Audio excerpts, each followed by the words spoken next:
Hello guys, good morning. Shinyang kwala tajahao. Dahil day off ko ng 28-29, naisipan namin ngayon maglakad para may konting exercise ang katawan. Dahil sa 48 hours na day off ko, 30 hours siguro doon, lahat panay tulog. Kasi bawal maglinis ng bahay kapag Chinese New Year. Napadaan muna kami dito sa Minimart. Titingin lang, baka may magustuhan. Si Jowa, bumili siya ng yosi. Mahilig yan mag-yosi. Sabi ko nga sa kanya, itigil niya na kasi hindi maganda sa kalusugan.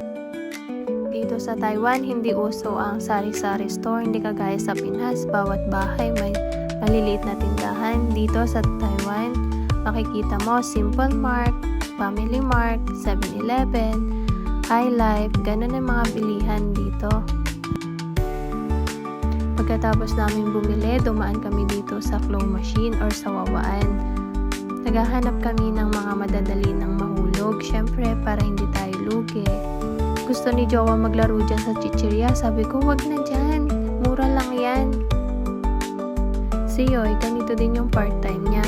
2 days lang kasi ang pasok nila, kaya yung 2 days niya, nasa machine ang oras niya. Kadalasan, hindi mo siya madadatnan sa bahay kasi nga pag awas niya ng work, diretso na siya sa machine, ina-adjust niya, naglalagay siya pag wala, ubos na yung laman. Natuwa kami nung nakita namin tong shoes kasi 10 na lang, full na yung money.